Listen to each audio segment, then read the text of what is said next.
राखी बांधने जा रही हो, रुक जाओ बेटा, ना बांधे राखी 30 हो या 31। श्री शिवाय नमस्तुभ्यम। नमस्कार दोस्तों, स्वागत है आपका हमारे चैनल पर। दोस्तों, क्या ढेर सारी वीडियो देखने के बाद भी रक्षाबंधन का शुभ मुहूर्त क्या है, इसके बारे में आपको अभी भी चिंता सताए जा रही है। रक्षाबंधन का पर्व बस आने को ही है।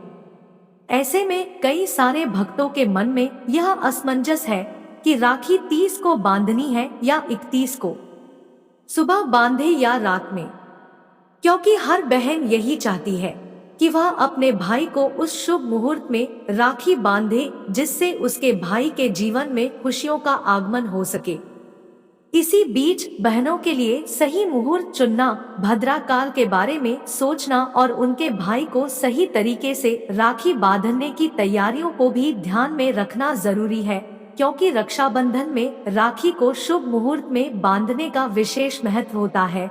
इसलिए हमने यह एक खास वीडियो केवल शुभ मुहूर्त के समय को अच्छे से समझने के लिए बनाई है। दोस्तों, अगर आप भी जानना चाहते हैं इसके बारे में तो वीडियो के अंत तक बने रहे हमारे साथ। दोस्तों, आगे बढ़ने से पहले वीडियो को लाइक और चैनल को सब्सक्राइब जरूर कर दें, जिससे कि भोले बाबा की कृपा आप पर सदैव बनी रहे।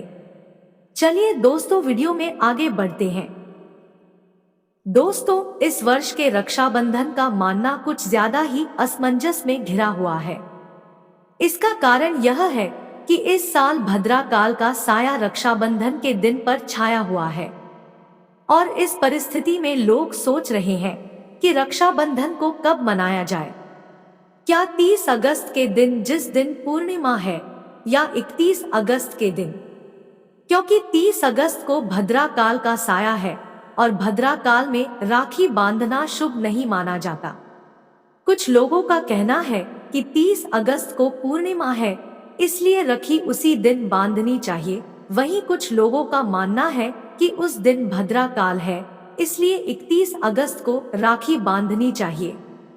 कई लोग भद्रा काल के बाद राखी बांधने को महत्व देते हैं, वहीं कुछ लोग सूर्यास्त के बाद राखी बांधने को उचित मानते हैं। इसी तरह गुरुजी ने भक्तों को मार्गदर्शन देने के लिए रक्षाबंधन के दिन की सारी जानकारी प्रदान की है। उन्होंने बताया है कि किस दिन राखी का पर्व मनाया जाएगा, किस दिन पूर्णिमा तिथि है, कब से कब तक भद्रा काल लगेगा और कौन से सही मुहूर्त में राखी को बांधना सही रहेगा। गुरुजी ने इन सारे प्रश्नों का उत्तर देते हुए कहा है कि रक्षाबंधन के दिन को लेकर आजकल कई सारे लोग बहुत सारी गलत बातें और मान्यताएं भी सोशल मीडिया के जरिए लोगों तक पहुंचा रहे हैं। ऐसे में उनके तरफ से इन सारे प्रश्नों के उत्तर उनके भक्तों का मार्गदर्शन करेंगे। गुरुजी ने बहनों के लिए कुछ ऐसी महत्वपूर्ण बातें भी बताई हैं जो उन्हें अपने भाई के लिए अवश्य करनी चाहिए। उनका कहना है कि आजकल नए जमाने की हवा चल रही है, हर त्योहार का महत्व और मतलब अलग अलग तरीके से मनाया जाने लगा है, किंतु शास्त्रों के अनुसार त्योहार का महत्व और उसकी खुशबू को बरकरार रखना बहुत जरूरी है। रक्षाबंधन का पर्व केवल भाई को राखी बांधना और सोशल मीडिया पर फोटो डालना नहीं, किंतु इसकी महिमा कई गुना ज्यादा है। गुरुजी बताते हैं कि यह केवल सुंदर और फैंसी दिखने वाला धागा नहीं है, बल्कि इसका महत्व कई गुना अधिक है। शास्त्रों में रक्षा सूत्र को एक मजबूत और ताकतवर हथियार के रूप में माना गया है, जिसके आगे देवता भी अपना सिर झुकाते हैं। गुरुजी में बहनों के मार्गदर्शन के संदर्भ में यह कहा है कि जो बहनें राखी खरीद कर घर लाती हैं, वह उन राखियों को ऐसे ही अलमारी में यहाँ वहाँ रख देती है, जिससे रक्षा सूत्र का अपमान होता है।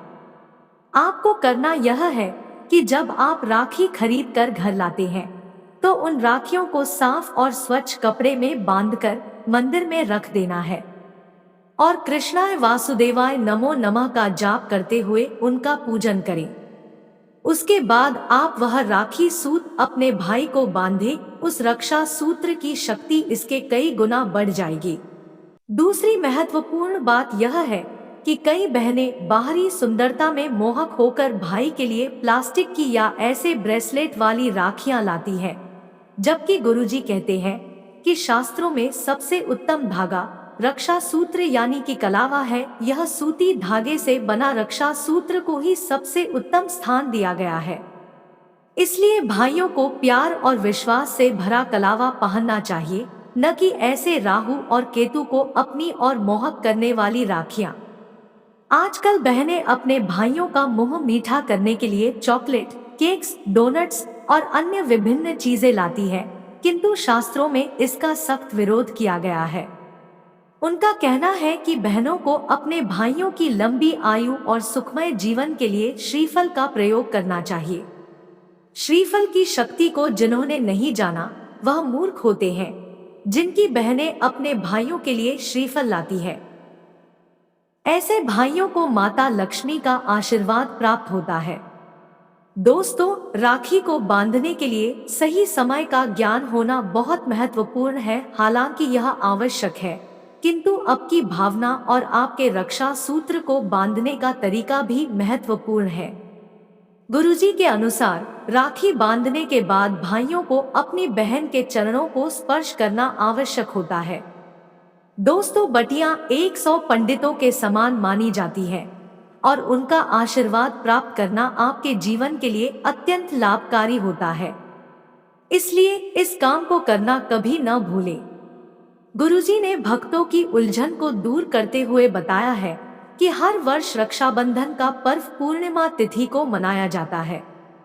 इस साल पूर्णिमा तिथि 30 अगस्त 2023 को प्रातः 10:59 से शुरू होकर दूसरे दिन यानी 31 अगस्त की सुबह 7:04 तक पूर्णिमा रहेगी। इसलिए इस साल रक्षाबंधन का त्योहार 2 दिनों तक मनाया जा सकता है। अब बात करते हैं भद्रा काल की। तो 30 अगस्त को पूर्णिमा तिथि के आरंभ होने के साथ ही भद्रा काल भी आरंभ हो जाएगा, जो रात्रि के 9:02 तक रहेगा। भद्रा काल में राखी को नहीं बांधा जाएगा, इसलिए भद्रा काल खत्म होने के बाद ही शुभ मुहूर्त आरंभ होगा। इस बीच में यानी भद्रा काल में राखी बांधने का कोई भी मुहूर्त नहीं है। गुरुजी कहते हैं कि यूं तो शास्त्रों के अनुसार दोपहर के वक्त ही राखी बांधना सबसे उत्तम समय माना गया है, किंतु यदि दोपहर के समय भद्रा काल चल रहा हो तो प्रदोष काल में राखी बांधना शुभ होता है। भद्रा काल पूरी दोपहर कब तक रहेगा तो उसकी जानकारी भी गुरुजी ने दी है। अगर बात करें भद्रा पूंछ की तो वह शाम 5:32 से शाम 6:32 तक रहेगा और भद्रा मुख शाम 6:32 से रात 8:11 तक रहेगा और भद्रा का अंत समय रात 9:02 पर समाप्त हो जाएगा। उसके पश्चात ही शुभ मुहूर्त का आरंभ हो सकता है, जो कि भद्रा काल के समाप्त होते ही रात्रि के 9:03 से शुरू होकर मध्यरात्रि 12:18 चलेगा। इस मुहूर्त में आप भाइयों को राखी बांध सकते हैं। जो लोग यह कह रहे हैं कि 31 अगस्त को भी राखी का शुभ मुहूर्त है, तो उन्हें बता दें कि 31 अगस्त को भाद्रपद मास का आरंभ हो जाएगा। इसलिए श्रावण मास के यानी 30 अगस्त को ही धर्म कर्म करना शुभ रहेगा, क्योंकि 30 अगस्त को सुबह 10:59 के बाद पूरे दिन पूर्णिमा तिथि रहेगी, जबकि 31 अगस्त को भद्रा मास शुरू हो जाएगा। किंतु यदि आप 31 अगस्त को भी राखी बांधना चाहते हैं तो प्रातः काल 7:04 से पहले भी राखी को बांध सकते हैं, क्योंकि उसे वक्त तक पूर्णिमा तिथि रहेगी। इसके अलावा गुरु जी ने बहनों के लिए कहा है कि यदि वे अपने भाई के लिए राखी की थाली सजाती हैं, तो उसे थाली में सारी आवश्यक चीज होना भी जरूरी है, जैसे कि रोली, कुमकुम, अक्षत, पीली सरसों के बीज, दीपक, मीठा करने के लिए मिठाई, श्रीफल, जिसे तोड़कर आप अपने भाई को खिला सकती हैं। इससे उनका जीवन धन धान्य से भरा रहेगा।